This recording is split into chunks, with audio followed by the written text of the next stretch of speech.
ओम शांति। हम सभी अच्छी रीति से जानते हैं कि शिव बाबा हमारा परम पिता भी है, परम शिक्षक भी है, तो परम रक्षक भी है, तो परम सतगुरु भी है। आज हमें ये टॉपिक दी कि आप यज्ञ के स्थापना के इतिहास का अनुभव सुनाना कि यज्ञ के स्थापना से अनेक विघ्न आते भी हमारे प्यारे बाबा ने कैसे अचल, अडोल, निर्भय, निर्वैर, निश्चिंत होके सर्व परिस्थितियों से कैसे पार किया। इस ईश्वरी विश्वविद्यालय का पहला नाम राजस्व अश्वमेध अविनाशी ज्ञान यज्ञ था। कराची में हम लोग का बोर्ड यही था कि प्यारे बाबा ने इस यज्ञ की स्थापना बहुत विचित्र रीति से प्यारे बाबा ने स्थापना की। आरंभ में ओम मंडली के नाम से सत्संग आरंभ किया, जिसमें हम सबको ओम के महामंत्र से प्यारे बाबा ने घायल कर लिया। पहला सत्संग का नाम ओम मंडली था और हमारे प्यारे बाबा ओम इतना सुंदर गाते थे और सत्संग के आरंभ और समापति की रीत यही थी। स्वयं प्यारे बाबा ओम ऐसा गाते थे। तो आज तो हम सबको राजयोग की तपस्या करके अपने आप को अशरीरी बना के आत्म अभिमानी बनाते हैं, मगर स्टार्टिंग के अंदर बाबा के इस ओम गाने के अंदर अलौकिक जादू था, जो ओम की धुनी सुनते ही हम सभी अशरीरी हो जाते थे। स्वतः योग लग जाता था, योग लगाना नहीं पड़ता था। ऐसा ही हमारा प्रथम दिवस का अनुभव है। प्यारे बाबा ने लास्ट में ओम धुनी का गीत गाया। हम ऐसे अशरीरी हो गई, जो सारी सभा उठ गई, हम बैठी रहे। प्यारे बाबा जानते थे कि ये किसकी बेटी है, और प्यारे बाबा ने आके माथे पर हाथ रख के जैसे एक हाथ रखा तो हमारी आंखें खुली और ऐसी दृष्टि दी जिस दृष्टि से ही हमारा दिव्य जन्म हुआ। और दृष्टि देते ही बाबा के महावाक्य निकले, बेटी पहचानती हो? सचमुच उस शब्द में अपनी पहचान दे दी कि हम तुम्हारा असली बाप। बस उस दृष्टि से ही अलौकिक जादू लग गया और हम बाबा के बन गए और मन के अंदर बस गया, तुम हमारे हम तुम्हारे हो गए। उसी दिन से आना हुआ। तो कहा पहला आरंभ हमारा ओम मंडली रूप में छोटा सा सत्संग के रूप में हुआ। जब मैं प्रथम दिवस गई, मुश्किल से 15-20 बहनें जो आज हमारी पूजनीय दादियाँ हैं वो ही उसमें उपस्थित थी। और प्यारे बाबा शुद्ध भोजन पर प्रवचन कर रहे थे और आत्मा के स्वरूप की पहचान दे रहे थे। तो पहला नाम ओम मंडली था और बाबा ने जो बोर्डिंग खोला, उसका नाम ओम निवास था। और हम बच्चों के एप्लीकेशन के ऊपर जो स्कूल खोला, उसका नाम ओम हाई स्कूल था, क्योंकि हम सब बच्चे एक ही स्कूल की 60 कन्याएं ज्ञान में आ गई स्कूल के छुट्टी में, और ज्ञान का ऐसा इंजेक्शन लग गया कि अब तो हम सबको ये ईश्वरी जीवन बनानी। और प्यारे बाबा रोज सुनाते थे कि ईश्वरी विद्या से क्या प्राप्ति होती है और इस स्थूल राज विद्या से क्या प्राप्ति होती है। कि बच्चे राज विद्या पढ़ने से अलग काल की प्राप्ति होती है, और ईश्वरी विद्या पढ़ने से त्रिलोकी की बादशाही मिलती। उस टाइम का ज्ञान ये था। तो अंदर हम सभी कन्याओं को लगन थी, अब तो हम यही पढ़ाई करेंगे। मगर यज्ञ के इतिहास में बाबा जितना लवफुल था उतना लाफुल था, कि जो भी इस यज्ञ में आए वो अपने पेरेंट्स के छुट्टी से आए। तो जिन कन्याओं के माता पिता नहीं ज्ञान में चलते, उनको कैसे चिट्ठी देंगे। इस कारण हम कन्याओं ने एप्लीकेशन डाली कि हमारे लिए बाबा स्कूल खोल देंगे तो हम स्कूल ट्रांसफ़र कर लेंगे, बाकी बोर्डिंग के अंदर तो वो ही रह सकते हैं जिनके माँ बाप उनको समर्पण की चिट्ठी दें। तो हम कन्याओं के एप्लीकेशन डालते ही बाबा ने 2 दिन के अंदर ओम हाई स्कूल खोल दिया, जिसमें हम सभी कन्याएं ईश्वरीय ज्ञान की पढ़ाई के साथ साथ स्थूल विद्या भी पढ़ती थी। क्योंकि हम छोटे छोटे आ गए, बाबा ने अपने स्कूल, अपने बोर्डिंग के अंदर मुख्य 4 सब्जेक्ट को हम सबको पढ़ाया। इंग्लिश, हिंदी, सिंधी और मैथमेटिक्स का। इन सब के लिए जीवन में ये ज़रूरी है, और बाकी तो इन्हों को और कोई नौकरी नहीं करनी है। तो पहला बताया हमारे यज्ञ का नाम ओम मंडली, बोर्डिंग का नाम ओम निवास, और स्कूल जो खोला बाबा ने वो ओम हाई स्कूल। उसके बाद जब हम सबका ऑफिशियल 1937 में इस ईश्वरी विश्वविद्यालय का उद्घाटन हो गया। ये प्रथम हम सबका आना 1936 में ओम मंडली सत्संग के रूप में आना शुरू हुआ, और 1937 दीपावली, जो आज भी यज्ञ का गॉडली बर्थडे के रूप में मनाया जाता है, जिस दिन हम सबकी प्यारी दादियाँ, दादी प्रकाशमणि जी, दादी चंद्रमणि जी, दादी शांतामणि दादी जी अपने माता पिता से समर्पण का पत्र लेके उस बोर्डिंग में आई थी, वो ही वास्तव में ऑफिशियल 1937 दीपावली का शुभ दिवस, यज्ञ का आरंभ का इतिहास के रूप में हम सभी जानते हैं। उसके बाद जब हम सभी कराची में आए तो हमारे आश्रम का नाम का बोर्ड राजस्व अश्वमेध अविनाशी ज्ञान यज्ञ। अबू तक भी जब हम आए थे तो हमारा यही बोर्ड था, राजस्व अश्वमेध अविनाशी ज्ञान यज्ञ। क्योंकि यज्ञ में ही स्वाहा होती है।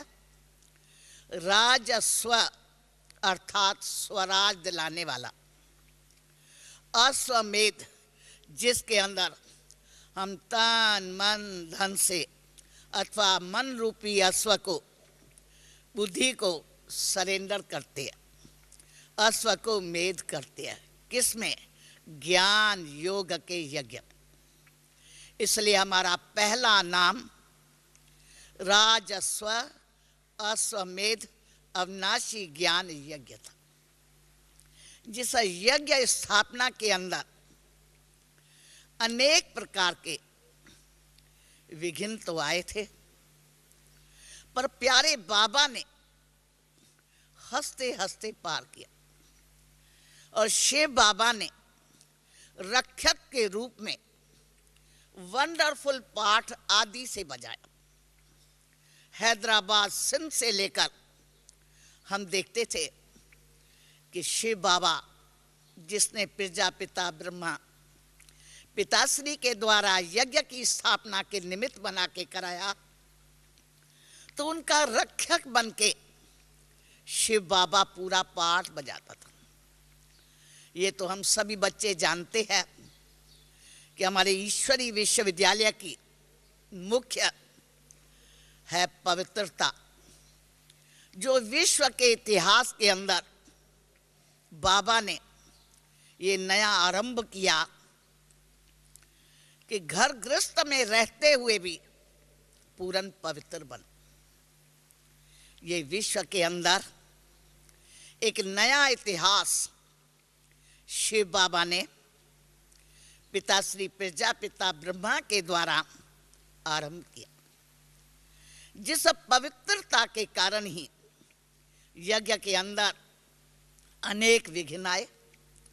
वैसे तो हमारे प्यारे बाबा की आदि से लेकर सिंध के अंदर मान प्रतिष्ठा इतनी थी, जो सभी कहते थे लखीराज बाबू कलकत्ते का नवाब।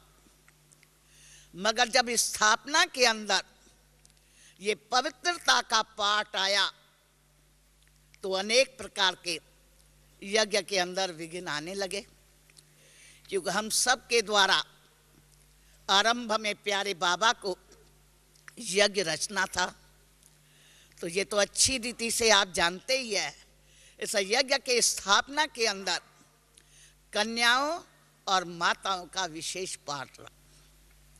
जितनी भी कन्याएं ओ मंडली के अंदर आई, उन सब के अंदर दृढ़ता आ गई, मगर उसको पवित्रता के बात को बड़े अच्छे मधुर रूप से सभी सुनाती थी कि हम तो मीरा बनेंगी और गिरधर को बनेंगी, और माताएं भी हम तो लक्ष्मी बनेंगी और आप नारायण बनेंगे, हम घर को स्वर्ग बनाएंगे।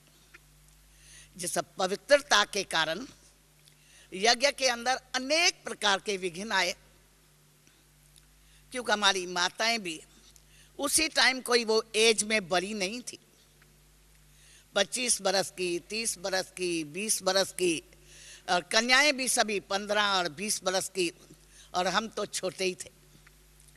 तो पवित्रता के कारण ओम मंडली के सामने ही एंटी ओम मंडली तैयार हो गई, जिन्होंने पवित्रता के कारण अनेक प्रकार के विघ्न आज पिकेटिंग आज की। मगर ये क्यों सुनाती हूँ, वंडर ये रहता था, वो रात को इंक्वायरी कर जाते थे कि बाबा कहाँ है, ओम मंडली में है या ओम निवास में। रात को 12 बजे उनको पता लगता था बाबा ओम मंडली में है, और बाबा को ऐसी प्रेरणा आती थी, बाबा 1 बजे उठ के कार निकाल के बाबा ओम निवास चले जाते थे। तो वो पिकेटिंग करने आते थे, मगर बाबा कभी रहते नहीं थे। जब ओम निवास में करने आते थे तो बाबा को प्रेरणा आती थी, तो बाबा कराची चले आते थे। गोया शिव बाबा ने बाबा के सामने कभी भी पिकेटिंग नहीं कराई, और बाबा कहता था ये शक्तियों का काम है, शक्तियों को ही सामना करना। तो शुरू से ही आप सबको पता होगा कि बाबा ने आरंभ से लेकर अपना तन मन धन अपनी मातेश्वरी के चरणों में और 8 मुख्य दादियों की मैनेजिंग कमेटी बना के समर्पण किया था। और उसी टाइम बाबा पहले से ही जानते थे कि पवित्रता के कारण अनेक प्रकार के विघ्न यज्ञ में आए। तो एक ही दिन में बाबा ने ऑर्डर निकाला, जो भी ओम मंडली सत्संग में आएंगे वो अपने माता पिता से चिट्ठी लेके आएंगे। यूँ तो आज तक कभी ऐसा आपने विश्व के अंदर कोई सत्संग का ये ला नहीं सुना होगा कि जो सत्संग में आवे वो माता पिता के गाइडेंस की चिट्ठी लिख के आए। उस चिट्ठी में क्या लिखना था कि हम ओम राधे के पास ज्ञान अमृत पीने और पिलाने के लिए अपने बच्ची को खुशी से छुट्टी देते। तो ज्ञान में आने से हम सबके जीवन के अंदर परिवर्तन तो आ गया था, सिंपलिसिटी आ गई, सेवा भाव आ गया। क्योंकि रोज ओम मंडली में आते थे, उस टाइम दिव्य दृष्टि का पाठ था, तो लौटने घर जाने में सदा देर हो जाती थी। तो घर में कोई कुछ कहे नहीं तो जाके अपने बुजुर्गों की सेवा करते थे, जो आज तक नहीं की थी।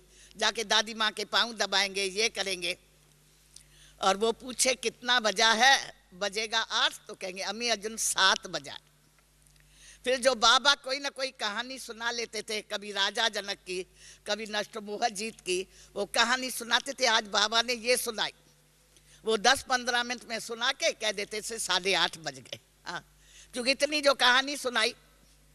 ऐसे करते करते स्थापना में हम छोटे बच्चे बाबा के मुरली पर तो आदि से ही मस्तान थे, तो ऐसे आना जाना हम सबका शुरू हुआ। तो बाबा ने ऑर्डर निकाला, जो भी आए अपने पेरेंट्स की चिट्ठी लेके आए। जिनके माता पिता आने लगे उन्होंने तो चिट्ठी लिख के दी, और जिनके नहीं है, हम कन्याएं थी तो कन्याएं माँ से चिट्ठी लेके गई, क्योंकि मम्मी ज्ञान में थी। मम्मी थी तो नाना जी से चिट्ठी लेके गई, क्योंकि मुरली बिगड़ तो रह नहीं सकते। और कानून ये है, चिट्ठी के सिवाय अलाउ नहीं। बस थोड़े समय के अंदर सब चतुर सुजान थी, सब अपने पेरेंट्स से कैसे न कैसे चिट्ठी लेके चली गई।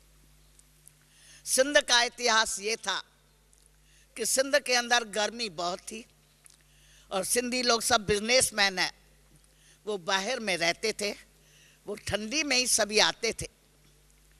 तो सबका आना शुरू हुआ, और माताएं सब पवित्रता में अटूट, कोई 2 बरस से आए, कोई 3 बरस से आए, तो वो सब तो अटूट थी कि हम तो पवित्र जीवन में रहेंगे। और यूं तो सभी पत्रों द्वारा भी लिखती थी, अब हम ज्ञान अमृत पिएंगे और पिलाएंगे, घर को स्वर्ग आश्रम बनाएंगे। तो वो लोग भी बिजनेसमैन कहते थे हमको ज्ञान मत दो, हाँ क्या चाहिए वो लिख दो। सब तो हो गए बेहद के वैरागी कि हमें तो जो कुछ पाना था सो पा लिया, आप आ जाइए, बाकी हमें कुछ नहीं चाहिए।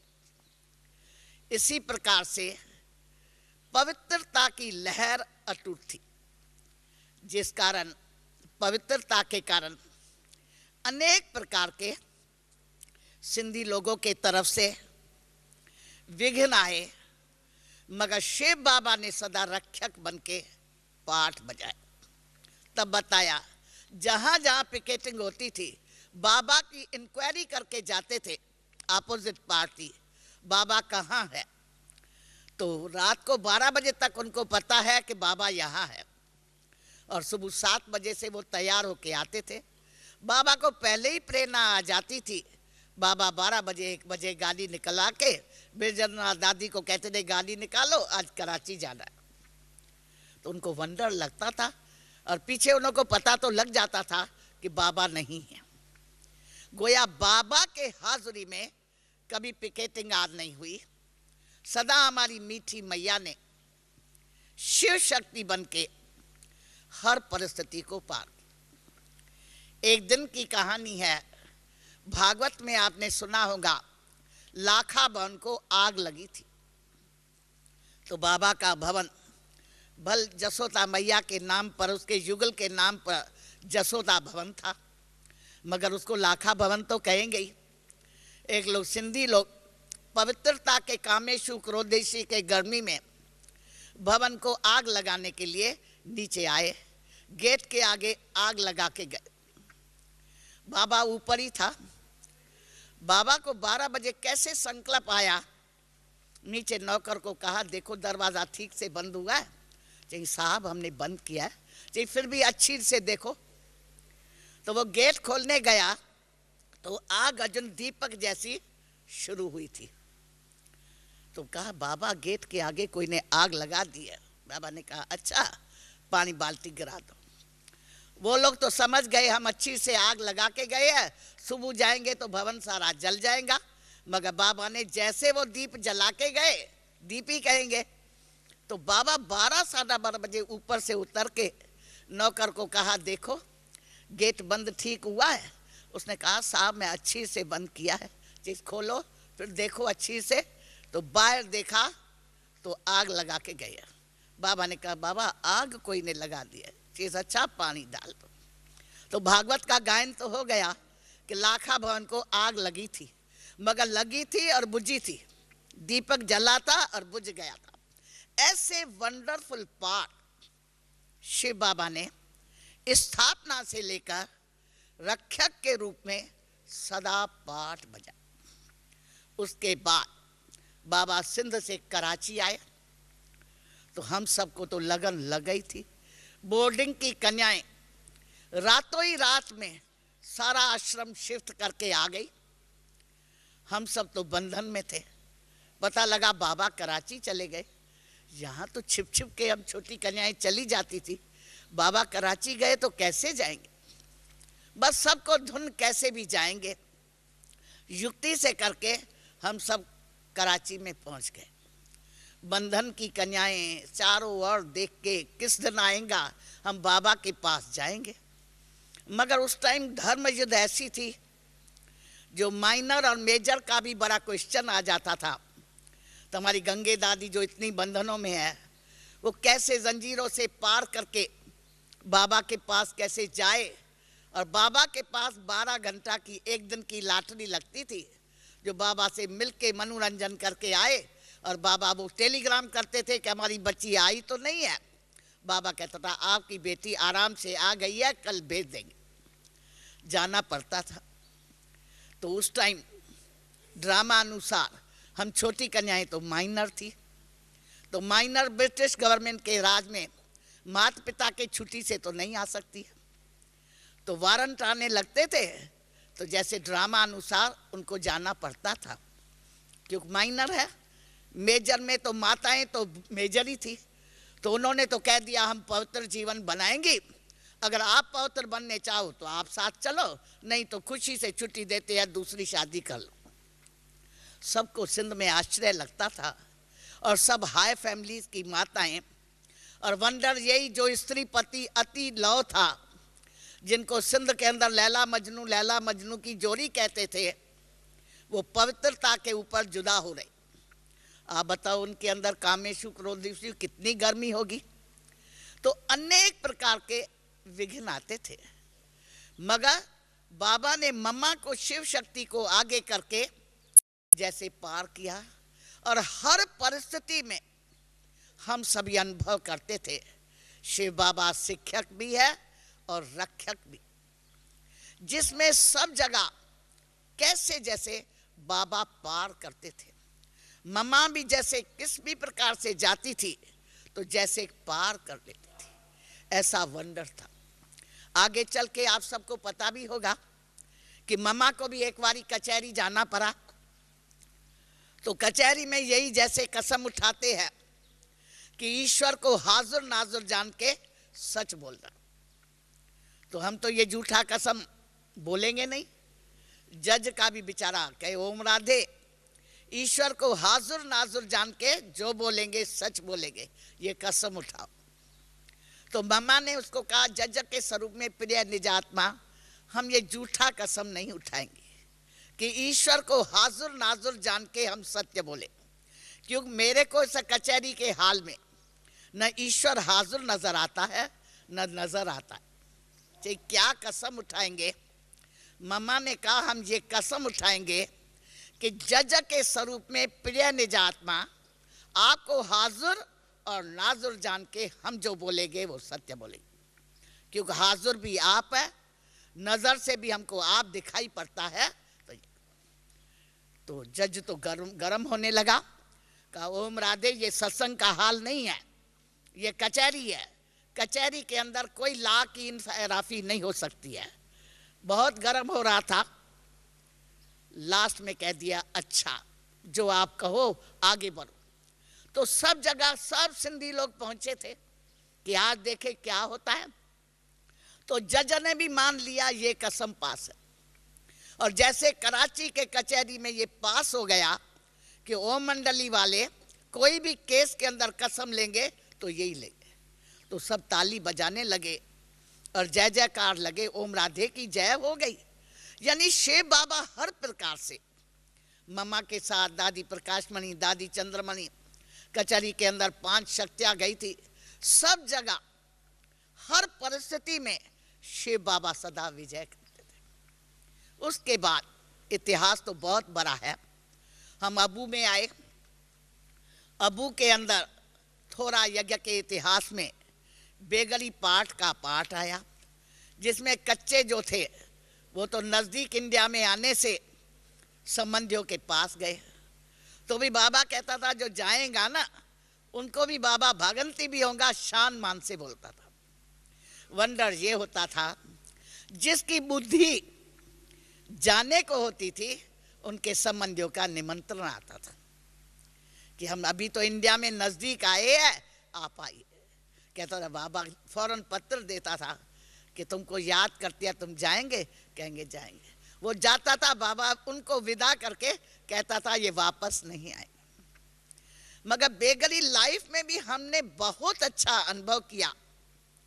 जब बेगरी लाइफ थी यज्ञ की तो बाबा ने रेशन के ऊपर हमें इंचार्ज बना दिया। पहले मम्मा की बहन हमारे साथी थी, हम उसका असिस्टेंट थी। तो जब वो ड्रामा अनुसार वो चली गई, उसकी बच्चे में ममता थी, तो मम्मा ने हमको कहा अच्छा कुंजा अभी तुमको जो है ये डिपार्टमेंट संभालनी पड़ेगी। मैं कहा मम्मा कराची में तो हमारी गैरेजें भरी हुई थी, तभी मेरी ये ड्यूटी थी, अभी मैं ये नहीं संभालेगी क्योंकि अभी इकोनॉमी का पीरियड। तो मम्मा ने, हमने कहा मम्मा हेड हमको कोई बहन दे दो, हम असिस्टेंट बन के रहेंगी कि जो बहन जो सेल्वेशन कहेंगी दीदी से साइन करा के। तो मम्मा ने बाबा को कहा, बाबा पूछा मम्मा ये चली गई है, कुंज कहती है हम हेड नहीं बनेगी, हेड बनने से डरती है क्योंकि अभी इकोनॉमी का पीरियड है, कोई को सेल्वेशन नहीं मिलेगी तो नाराज हो जाएगा, तो हम असिस्टेंट बनेंगी, हेड कोई बहन दे दो। बाबा ने कहा कुंज बेटी को बुलाओ, सच्ची बात है शिव बाबा के भंडारे का हेड तो बाबा ही है, बाबा हेड है, तू मेरा असिस्टेंट है। हम हंसने लगी, अब तो ना असिस्टेंट मिलेगा ना हेड मिला। मम्मा ने कहा बाबा को कि कुंज कहती है बेगरी लाइफ है, हम हेड नहीं बनेंगी, हम असिस्टेंट बनेंगी, कोई भी दादी हमारी हेड बने, जो कोई भी सेल्वेशन मांगेगा हम कहेंगे दादी जी से साइन करा के आओ, क्यों बहुत इकोनॉमी का पीरियड था। तो बाबा को जब कहा तो बाबा ने कहा कुंज बेटी को बुलाओ, बेटी शिव बाबा के भंडारे का हेड कोई हो नहीं सकता है, उसका तो शिव बाबा हेड है और तुम मेरा असिस्टेंट है। मैं मुस्कुराने लगी। तो प्यारे बाबा कैसे यज्ञ चलाते थे, मगर बिल्कुल निश्चित, और बाबा बिल्कुल बेफिक्र होके। कभी बाबा सुबह मुरली में कह देता कि मम्मा ईशु तुम्हारे भंडारी में कितना है? कहे बाबा 12 ना है। बताओ, जिस बाप के पास 150 बच्चे बैठे हैं और भंडारी के अंदर 12 ना है, उस बाप को कितनी चिंता होगी इतने बच्चों की पालना करने की। फिर बाबा हंस के कह देता था यज्ञ माता द्रौपदी के भंडारे में चूहे दौड़ रहे हैं। मम्मा भी मुस्कुराए। मम्मा कहे जब शिव बाबा का भंडारा भरपूर था तब तो भंडारा था शिव बाबा का, और जब चूहे दौड़ रहे हैं तो यज्ञ माता द्रौपदी के देगले में चूहे दौड़ रहे हैं। मम्मा भी हंसती थी, जब चूहे दौड़ रहे हैं तो यज्ञ माता द्रौपदी के भंडारे में देगले में चूहे दौड़ रहे हैं। जब भरपूर था तो शिव बाबा का भंडारा भरपूर था, और हम बच्चे तो साखी होके मुस्कुराते थे। मगर आपको वंडर सुनाए, जो बाबा के निश्चय बुद्धि बच्चे थे उन्होंने इस कोई परिस्थिति को परिस्थिति नहीं समझा। हम सभी बच्चे ऐसे समझते थे कि बाबा ने कह दिया है अंत में अकाल पड़ेगा, ये पेपर आएगा, उसकी हमारी अभी से प्रैक्टिस हो रही। दूसरा क्या होता था, एकानामी से रहते थे, रात को नहीं खाते थे, तो 1 बजे से बहुत योग अच्छा लगता था। तो हम कहते थे बाबा रोज कहता है अमृत वेले बैठे उठ के योग करो, तो वैसे नींद ही नहीं खुलती है, अभी हमारा बहुत योग अच्छा लगता है। 2 बजे से बाबा एकदम। तो जो भी बाबा के निश्चय बुद्धि बच्चे थे, उन्होंने हर परिस्थिति को पॉजिटिव के रूप में लिया, और जो कच्चे थे वो कहते थे अभी तो ऐसे है, पीछे क्या होगा, तो वो तो भागंती हो गए। और निश्चय बुद्धि बच्चे पॉजिटिव होके चले। हम राशन के ऊपर रहती थी, उसी टाइम में राशन होता था, तो अगर 30 तारीख तक राशन नहीं आया तो उसके बाद राशन मिलेगा नहीं। तो हम उस भंडारे के चार्ज में होके बाबा कहते रहा 25 तारीख से बेटी तुम सारी तैयारी करके रखना, फुल मास का राशन आएगा। हम कहे बाबा को, बाबा 25 तारीख है, अर्जुन राशन नहीं आया। बाबा कहेंगे बच्ची अर्जुन तो 4 दिन है ना। कहे बाबा 26 तारीख है। अच्छा अर्जुन तो 3 दिन है ना। बाबा 29 तारीख है, अर्जुन बच्ची 24 घंटा पड़े है ना। वंडर आपको सुनाए, 30 तारीख को 12 बजे कोई ना कोई ऐसा ड्राफ्ट आना है जो मास का राशन आना। हम क्या जाए, बाबा 12 बजे बुलाएगा बेटी आज राशन आना। मगर बाबा बिल्कुल निश्चित, बच्ची शिव बाबा का यज्ञ है, शिव बाबा के बच्चे हैं, शिव बाबा को खिलाना है, हमको क्या चिंता करनी। बिल्कुल बेफिक्र बादशाह, बिल्कुल बेफिक्र, निश्चिंत कि बाबा ने यज्ञ रचा है, उसको बाबा को ही चलाना है, बाबा के बच्चे हैं, बाबा को खिलाना। हर प्रकार से बाबा ने इस यज्ञ के स्थापना में सदा रक्षक का पद, और अच्छे थे अच्छा। यज्ञ की बेगरी लाइफ है, और हम क्या खा रहे हैं, खीर पूरी खा रहे, ये खा रहे हैं, ये खा रहे हैं, सब बाबा खिला भी रहा है, पिला भी रहा है, सब कुछ। मगर ऐसा तो हमने हर प्रकार से देखा कैसे बाबा यज्ञ की स्थापना में रक्षक का पाठ बजा, और कैसी परिस्थिति में बाबा बिल्कुल बेफिक्र बादशाह एकदम इसी से उड़ा। ऐसे ही बाबा ने हमको अमृतसर में इस्टेब्लिश में भेजा, जहाँ कन्याओं का और माताओं का पवित्रता का बहुत बड़ा झगड़ा, और कल खूब बड़ी पिकेटिंग होनी। सभी सोचते थे पंजाब तो पंजाब है। हमको दिल्ली से दीदी ने भेजा, हमने दीदी को कहा दीदी कल पिकेटिंग है। दीदी पहुंच गई, ब्रजमोहन के पिताजी आनंद जी पहुंच गए, ये आ गए, कल पिकेटिंग है, पता नहीं क्या पंजाब में हो जाएगा। क्यों, माताएं एकदम अटूट पवित्रता में, कन्याएं अटूट पवित्रता में। कांग्रेस का लीडर था, उसकी बहू ज्ञान में आ गई, उसने पति को कह दिया आज से तुम हमारा भाई है, हमको छू नहीं सकते हो। वो और गर्म हो गया, पूरा पिकेटिंग करने की तैयारी की। बाबा ने संदेश भेजा कि बेटी कुंज को स्थापना में निमित्त बनाया है, और तुम सभी टीचर्स जो है रात को अखंड योग करना, तो विघ्न टल जाएंगे। और उसको कहना रात को अखंड 10 बजे से लेकर 5 बजे तक पावरफुल योग जो है गद्दी पर कराए। संतरी दादी ये संदेश ले आई, क्योंकि उसको संदेशी को बुलाया था। दीदी लेके आई कि पंजाब की स्थापना है, पहला सेंटर, और सब शक्तियाँ शेरनियाँ है, तो क्या होगा।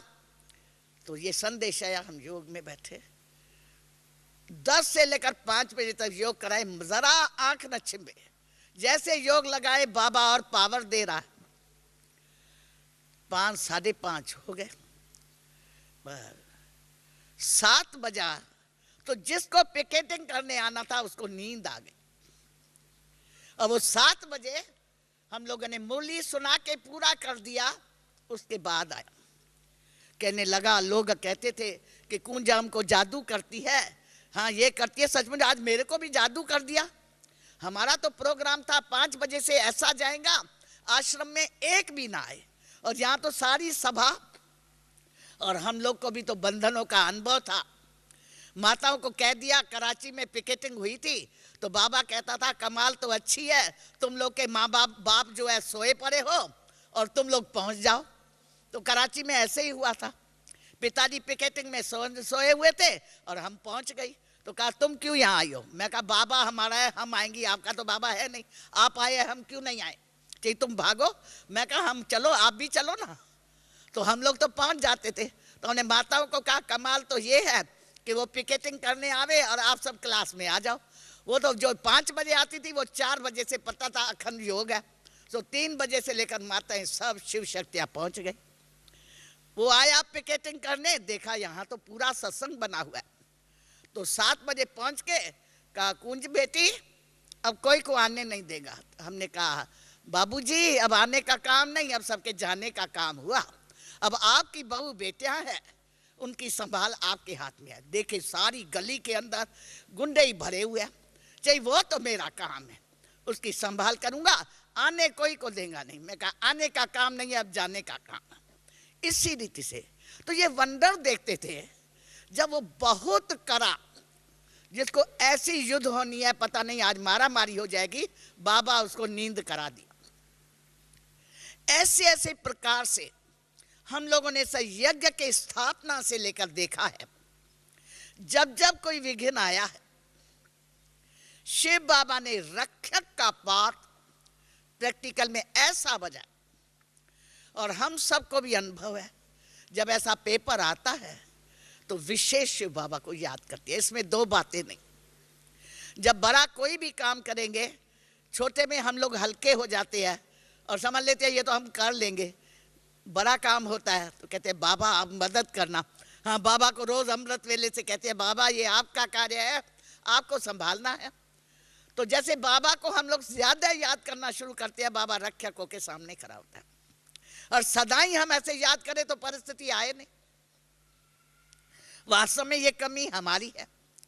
तो हमने स्थापना से लेकर देखा कि इस यज्ञ के अंदर जब भी कोई भी विघ्न आया तो पवित्रता के कारण आया।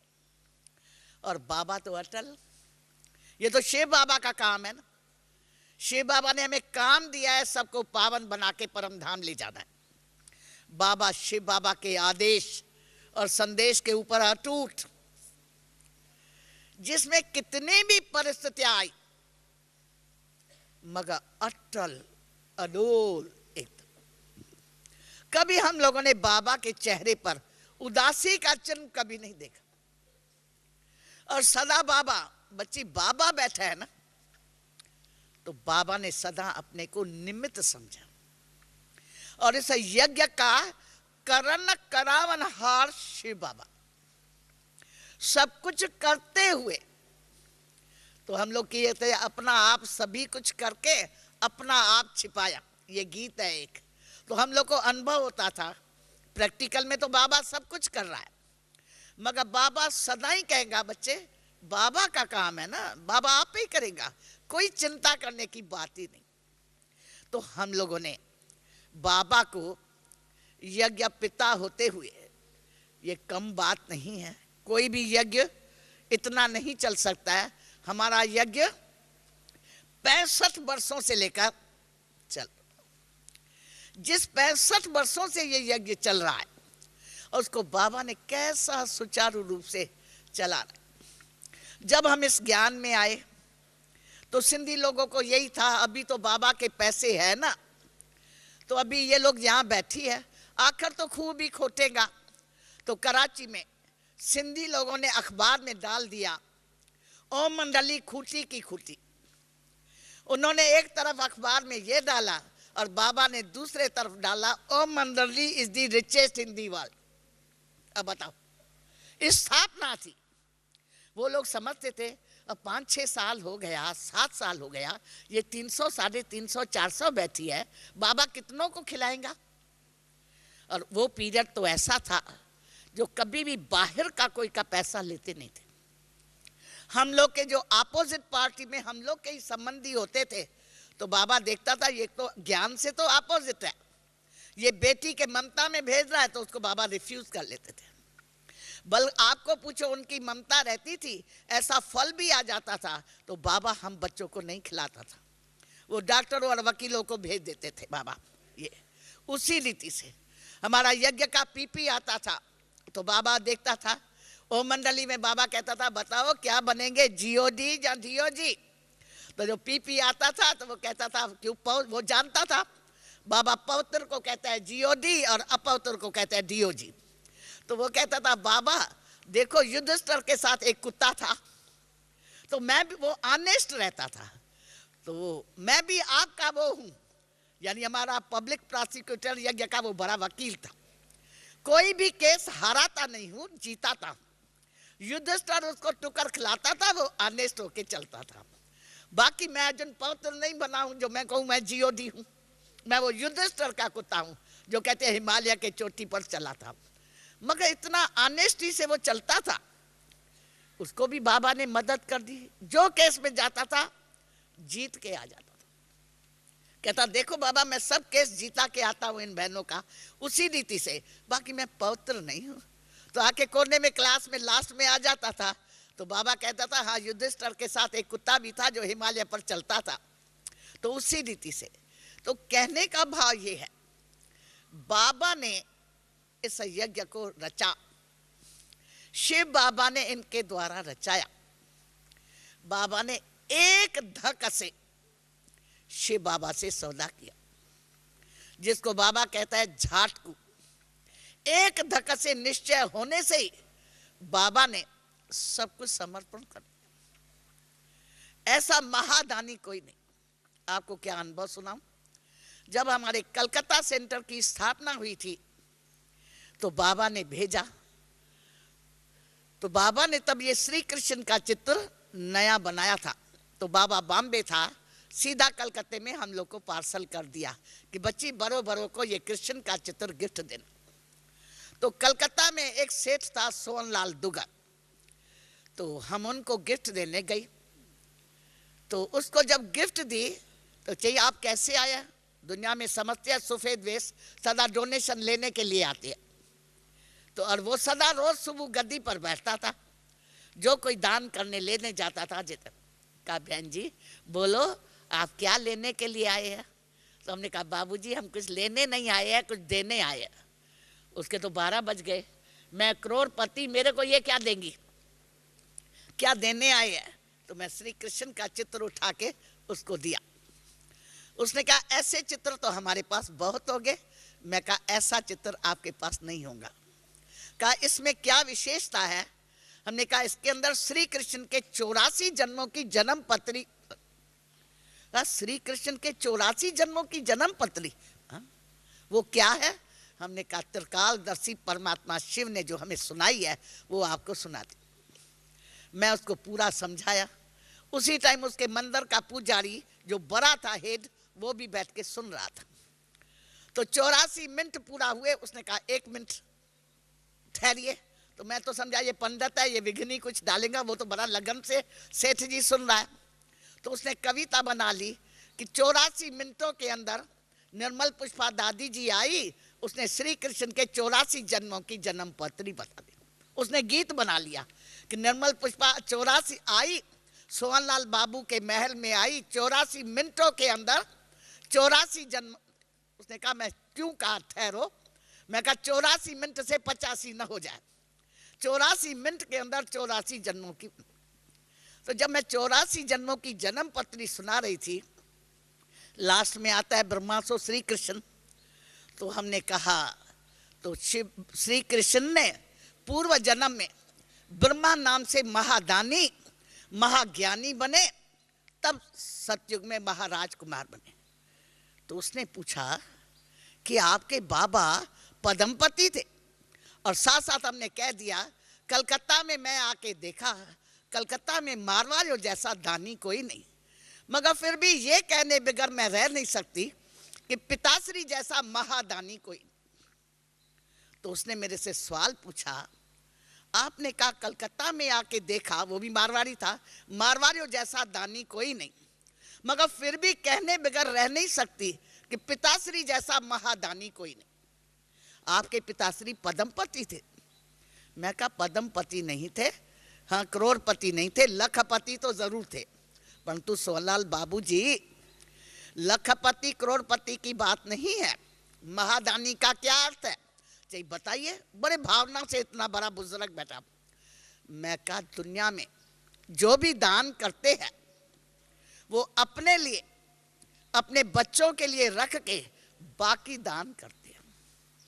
महादानी किसको कहा जाता है? महादानी उसको कहा जाता है जो है प्रभु तेरा।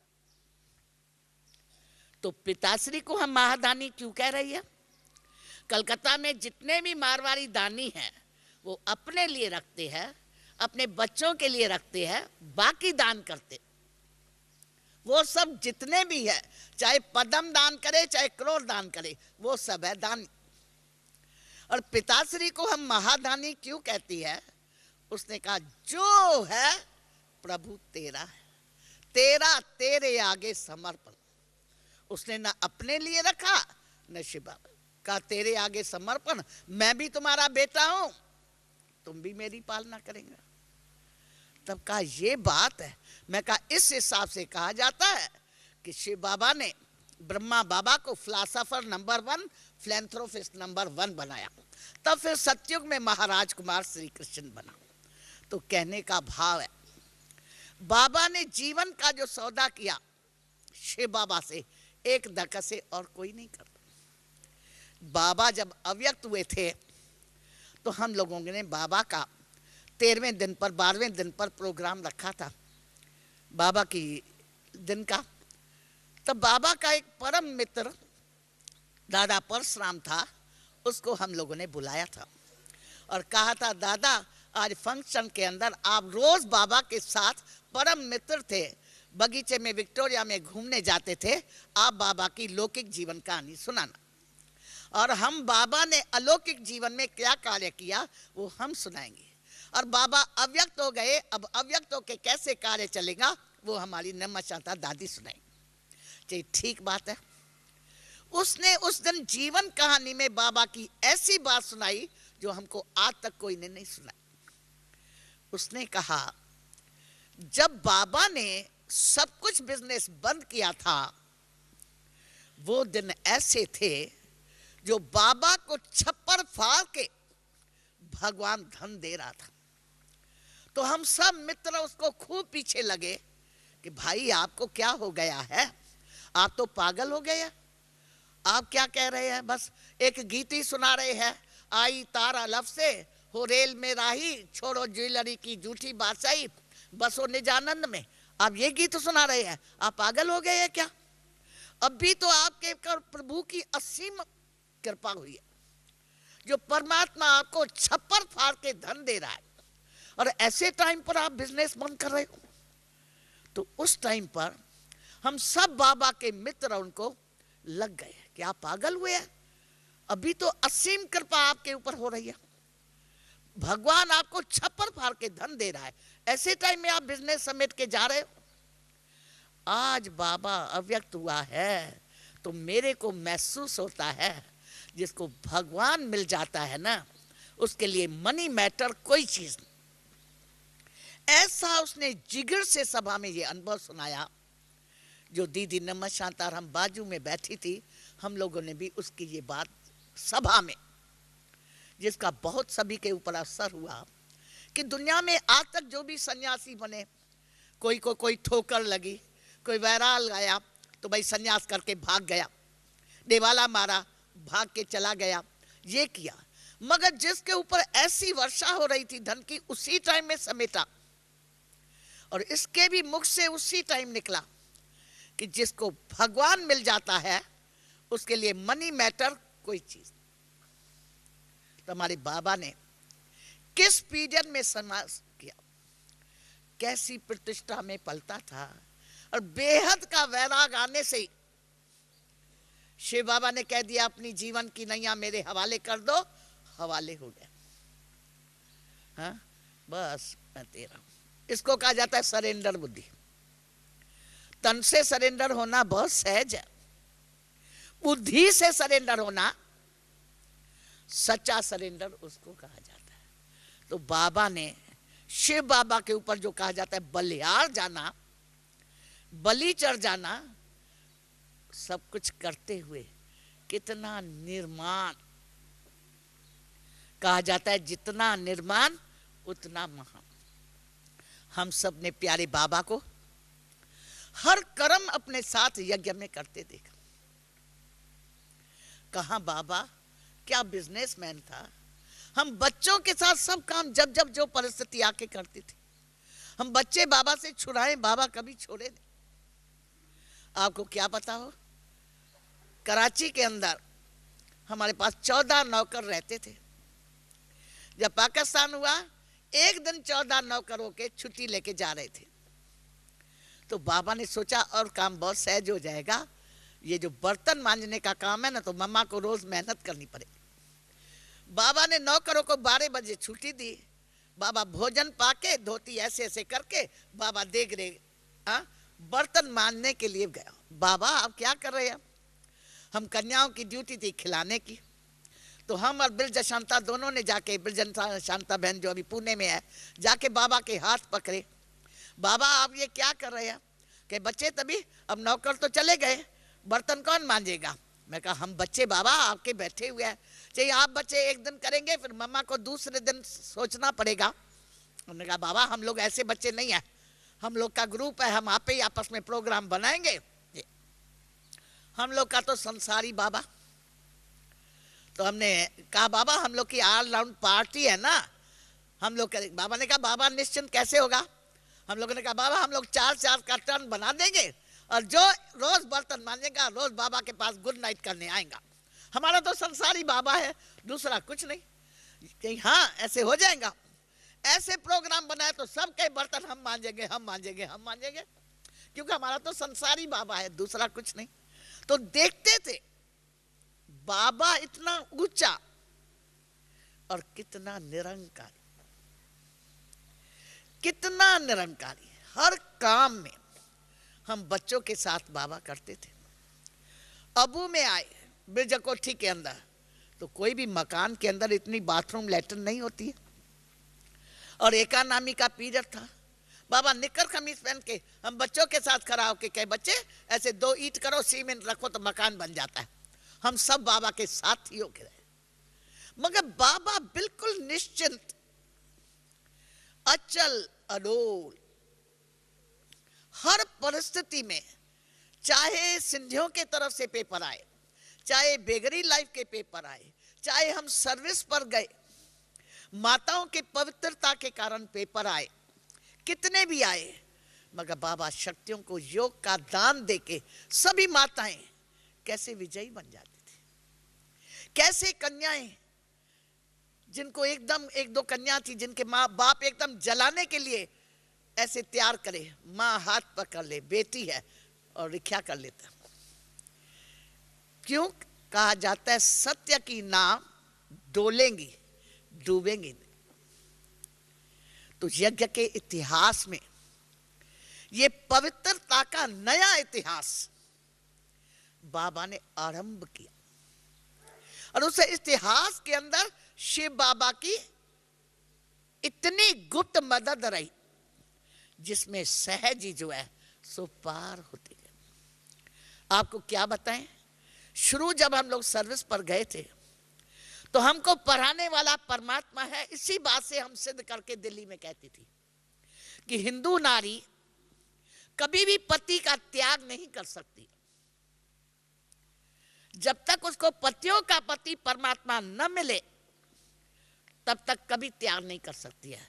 इससे ही आप समझ लीजिए कि इन माताओं ने जो पवित्रता के लिए इतना त्याग किया है, इनको पहले परमात्मा मिला है तब त्याग किया। क्यों? हिंदू नारी कोई पति का त्याग जल्दी नहीं कर सकती है, जब उसको पतियों का पति परमेश्वर मिलता है तभी ही त्याग कर सकती है। तो आरंभ से लेकर हमारे यज्ञ का ये इतिहास है। सच पूछो, स्थापना में जो हम बहने सदा कोर्स कराते थे, उसमें ज्यादा ये आता था कि हमको पढ़ाने वाला कोई मनुष्य नहीं, हमको पढ़ाने वाला स्वयं परमात्मा है। अबू में कोर्स कराते थे, जो भी आता था उनको 8 दिन हम लोग यही कोर्स के साथ पढ़ाते रहते थे। हमको ये पढ़ाने वाला कौन है? हमको पढ़ाने वाला स्वयं परमात्मा पिता है, जो इस तन के द्वारा पढ़ाते हैं। अभी राजयोग का ज्यादा हमारा पीरियड चल रहा है और बाबा साकार में नहीं है, तो हमारी कई बहनें इस बात पर ध्यान कम देती है। योग करा दिया, वो करा दिया, मगर इस बात को हमको हल्का नहीं करना है। सदा हम लोग को सबको ये परिचय देना है, इस यज्ञ का रक्षक शिक्षक वो ही है। हमको पढ़ाने वाला कोई मनुष्य नहीं, स्वयं परमपिता परमात्मा है। कोई भी कॉलेज के अंदर एक प्रोफेसर पढ़ाए, उसकी नॉलेज तो लिमिटेड होती है। एक प्रोफेसर से 10 साल पढ़े तो स्टूडेंट थक जाएगा, चाहे कैसा भी हो। हम लोग 65 वर्षों से पढ़ रहे हैं, 68 वर्षों से पढ़ रहे हैं, रोज मुरली सुनते हैं। हम सब ने वो मुरली कितना बार सुनी होंगी, वंडर है, रोज नहीं लगती है। क्योंकि ये किसकी वाणी है? ये भगवान के महावाक्य। तो सबसे पहले हर ब्राह्मण के अंदर ये अटूट निश्चय चाहिए कि हमको पढ़ाने वाला कोई मनुष्य नहीं है, डायरेक्ट ऑलमाइटी गॉड। हर बात में अगर ये निश्चय होगा तो हमको कैसी भी परिस्थिति आएगी तो बाबा हमारा रक्षक बनके हमारी लाइन क्लियर कर लेगा। चाहे परिवार के अंदर है तो भी ऐसे। तो ऐसे सैंपल बहुत मिलते हैं जो सदा बाबा कैसे रक्षा करता है। गुजरात के अंदर भूकंप आया था, सुना था एक बांदेली माता थी जिसके अंदर मूल्य पियर घर से लाके आती थी, ज्ञान अमृत ये थी। उस दिन सभी उसको कहने लगे परिवार वाले, तुम तो शिव बाबा को याद करती हो ना, अच्छा तेरे साथ हम योग में बैठते हो। वो ही कमरा बच गया। वीडियो आया, चाहिए भाई सभी सारा गांव खत्म हो गया, तुम बच गए। कहे हम शिव बाबा के बच्चे हैं ना, हम शिव बाबा के। तुम शिव बाबा के बच्चे कोई आकाश से आया? वीडियो ही बेचारा सोच में पड़ गया, तुम शिव बाबा के बच्चे आकाश से आए? हाँ, सारा गांव खत्म हो गया, तुम बच गए। वो हम बच्चे जानते हैं कि शिव बाबा को जो सच्ची दिल से याद करेगा उसका बाबा सदा रक्षक बनेगा। और आज वर्तमान पीरियड कैसा है, इसलिए सदा हम सभी शिव बाबा को साथी करके चले। क्यों? बाबा ने अचानक का पाठ पढ़ा दिया और अब तो हम जान रहे हैं कैसी कैसी परिस्थितियां आनी है। एक तरफ तूफान आया, भूकंप आया, तो हम लोग ये सुनते हैं तो क्या लगता है, नथिंग न्यू। ये तो बाबा ने पहले से ही बता दिया, ये होना ही है, ये तो होना ही है। जब भी सुनते हैं लगते हैं नथिंग न्यू, ये तो बाबा ने पहले से ही बता दिया। तो हम सबको अभी बाबा ने मूल्यों के द्वारा बता दिया है कि अंत में 5 तत्व भी फुल फोर्स से मुकाबला करेंगे। माया 5 विकार भी अपना पूरा जोर लगाएंगे, ऐसे थोड़ी वो राज छोड़ देंगी। 63 जन्म राज किया है, ऐसे ही चली जाएंगी।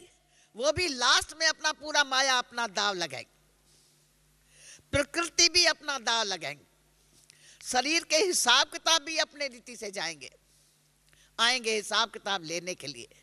बाबा जब अव्यक्त हुए थे तो पहली मुरली में ये सुनाया था, बच्चे अंत में अकाले मृत्यु होगा तो अशुद्ध आत्माओं का भी बहुत पाठ हो जाएगा, मगर उस टाइम में सेफ कौन रहेगा? जो बाबा के याद में रहेगा। हमारी सेफ्टी क्या है? बाबा की याद। जिस याद में शिव बाबा हमारा साथी है और सारथी है, ये अनुभूति हो, हर पग पर ये अनुभूति हो कि बाबा हमारा साथी है, बाबा हमारा सारथी। अगर ये हमें अनुभव होगा तो चाहे प्रकृति की परिस्थिति आ जाए, चाहे माया की परिस्थिति आ जाए, चाहे शरीर की हिसाब किताब की आ जाए, हम लोग हंसते हंसते जाए। हम सब ने लास्ट में देखा हमारे बाबा ने शरीर का हिसाब किताब भी कुछ था तो 3-4 बरस पहले चुकतू कर लिया। लास्ट में कैसे गए? अंत में बच्चों का क्लास करके गए, कर्मातीत बन गए, अंत तक सेवाधारी, रात तक क्लास कराया, सब कुछ। तो बाबा को हम सब क्यों, बाबा ने सदा शिव बाबा को अपना साथी बना के रखा, हर पल साथी बना के रखा। तो हम सबको शिव बाबा हमारा बाप भी है, टीचर भी है, सतगुरु भी है, साथी भी है, सारथी भी है, हमारे जीवन के नैया को पार करने वाला खेवैया भी। सर्व संबंधों में उसको ऐसा साथी बना के चलना है जो हमारी बुद्धि योग की लाइन कहीं भी लीक अप ना हो। कहीं भी लीक अप होगी तो हमको कोई ना कोई हम लोग को हो जाएंगे। ओम शांति। टाइम हो गया है, बाकी बाबा को साथी और सारथी बना के हम सब बच्चे रहेंगे तो विजय तो हमारा ईश्वरी जन्म से दत्कार है, उसको हम सब ने अपने जीवन में अनुभव किया। हर परिस्थिति में सदा विजय हमारा जन्म से दत्कार। ओम शांति। ओम शांति। हम हाथ हिलाकर दादी जी का धन्यवाद करेंगे। आपने आपके अनुभव युक्त बोलों से बाबा की अचल अडोल स्थिति का बहुत सुंदर राज हमारे सामने स्पष्ट किया। दिल से आपका बहुत बहुत बहुत शुक्रिया दादी जी। इसके पश्चात योग चलेगा और हमारे बीच करुणा भाई जी उपस्थित है। इसके बाद दूसरा क्लास होगा। अभी हम पहले प्यारे बाबा की याद में बैठेंगे।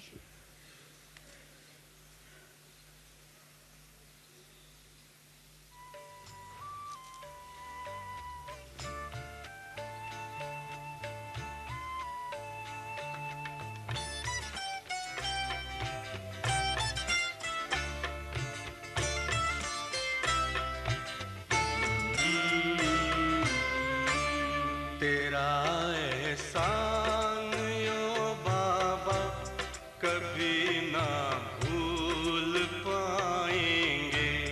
तेरा एहसान ओ बाबा कभी ना भूल पाएंगे।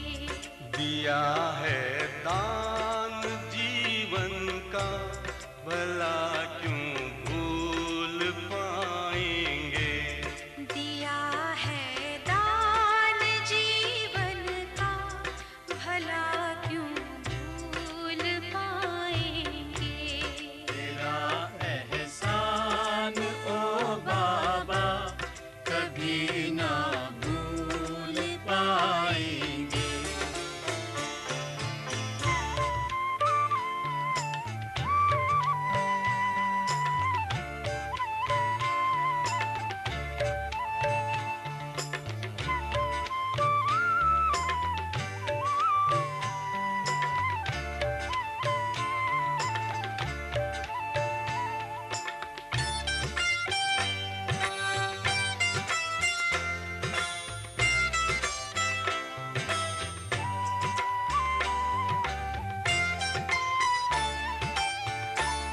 चली थी आंधियां काली फंसी मझदार थी नैया। तुम्हें जी भर पुकारा था बचा ले आके खेवैया। बचा ले आके खेवैया। उसी दम तेरा